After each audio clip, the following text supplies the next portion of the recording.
그리고 또 중요한 많이들 뭐 얘기하는 호재 악재 이런 거에 대한 자산시장의 호재 악재에 관한 이야기를 해볼 텐데요.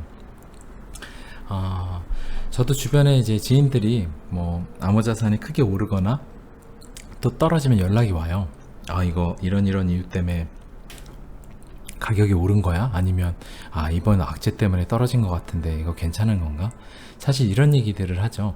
대부분 각자 시간을 할애해서 그 기사도 찾아보고 모두 찾아보고 시간을 많이 할애했겠죠. 변동성에 대한 나름의 원인을 찾고 분석을 해요. 물론 뭐 관심을 갖고 하는 건 굉장히 좋죠. 하지만 악재 호재에 따라 가격이 변하는 것이 어떻게 보면은 맞을 수도 있어요. 뭐 악재에 따라 떨어졌다고 호재에 따라 올랐다고 하니까.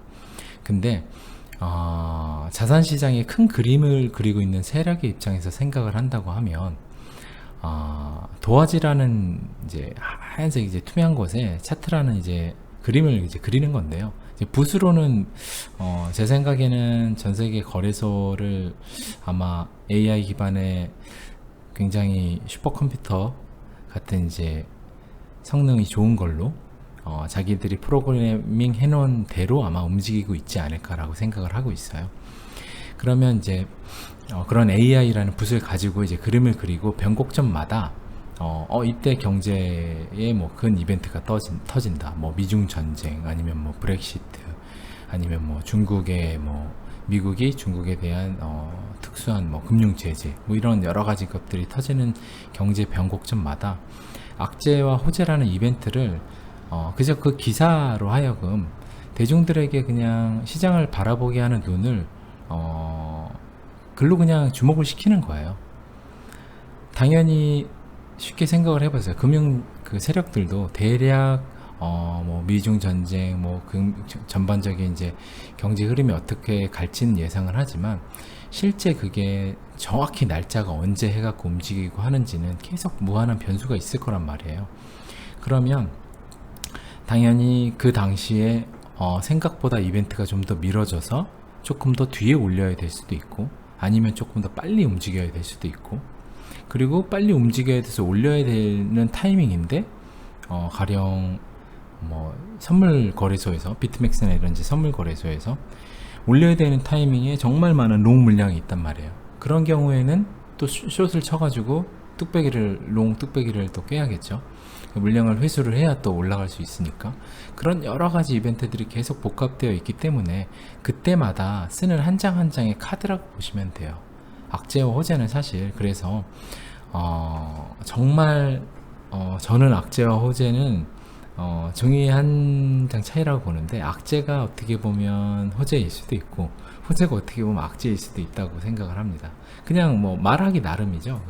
뭐 사실 이 비트코인 굉장히 중요한 이때 비트코인 캐시 진영의 분열로 인해서 비트코인 캐시하고 비트코인 캐시 이제 다른 종목하고 갑자기 이름이 생각이 안 나네요. 종목하고 분할이 됐죠. 하면서 엄청난 떡락을 만들어냈는데 이게 반대로 쉽게 생각을 해서 이때 만약에 올렸다고 하면 분할이 됐는데 하드포크 했는데 굉장히 성공적이고 또 다른 굉장히 투자할 만한 좋은 자산이 나타났다 라는 식으로 또 기사를 포장하면 또 호재인 거예요. 그러니까 이게 악재와 호재는 사실 그냥 기사가 나오고 그때 당시에 가격이 떨어졌으면 악재고 가격이 올랐으면 호재라고 생각하시는 게 맞습니다. 그래서 악재와 호재를 찾는데 시간을 들이고 막 악재, 호재 때문에 뭔가 이유를 발생하고 누구는 이게 악재라고 하더라. 이건 다 이 악재가 아니라 다른 악재가 있다더라. 이런 거 찾을 시간에 자신이 투자하고 있는 종목에 대해서 공부를 하시는 게 훨씬 더 좋습니다. 왜 그러냐면 비트코인이라는 시장 자체는 여기서 가격은 떨어졌지만 가치는 비트코인 시장이 시간이 가면서 가치는 올라가고 있는 거예요. 물론 이제 제가 굉장히 좋아하는 이제 리플로 얘기를 하면 리플은 호재가 정말 많잖아요. 근데 가격은 안 올라. 가격은 안 오르는데 호재는 많아. 그러면 내가 리플에 대해서 정말 공부를 많이 하고 있다고 하면 가치는 점차 시간이 가면서 회사가 엄청난 활동도 많이 하고 노력을 하니까 가치는 계속해서 올라가지만 가격은 내려간다고 보시는 게 맞아요. 그래서 가치와 가격을 다르게 볼 수 있는 눈을 가지시는 게 굉장히 중요합니다. 그래서 그 눈을 갖게 되면 악재와 호재로부터로도 굉장히 자유로워지실 수 있고요. 자기가 투자하고 있는 회사가 일을 정말 잘하고 있는데 가격이 떨어진 거면 사실 가치는 올라가고 있는 걸 알기 때문에 쉽게 생각해서 진짜 맛있는 짜장면 집이 있는데 맨날 뭐 8,000원에 먹던 건데 맛은 똑같아요. 진짜 맛있어. 그리고 여기가 다음에 갔더니 군만두도 더 줘. 근데 가격은 갑자기 반값에 파네. 그러면 그 짜장면 안 사 먹을 거예요? 사 먹어야죠. 그러니까 가치, 그거에 대한 명확한 가치를 안다 그러면 가격이 떨어지는 것은 악재가 아니라 굉장히 좋은 일이에요. 왜냐면 난 그걸 더 살 수 있고 쉽게 말하면 박앤세일이기 때문에 더 살 수 있잖아요. 같은 돈 살 걸로 마이너스 50%가 됐다고 두 개 살 수 있으니까. 그래서 가치와 가격을 구분할 수 있는 눈을 가져야 된다. 그 눈을 갖게 되면 호재와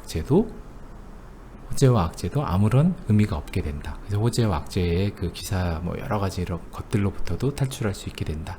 그러면 수많은 매스미디어나 뭐 TV 이런 데서 방영하는 수많은 뭐 어떤 뭐 굉장히 퍼드성 암호화폐에 대해서 뭐 굉장히 매전 안 좋은 얘기들 하는 거에서도 굉장히 자유로워질 수 있는 거죠. 전혀 개의치 않으실 수 있어요. 네, 이 부분 굉장히 중요하니까요. 이 부분도 한번 꼭 다시 한번 생각해 봐 주세요.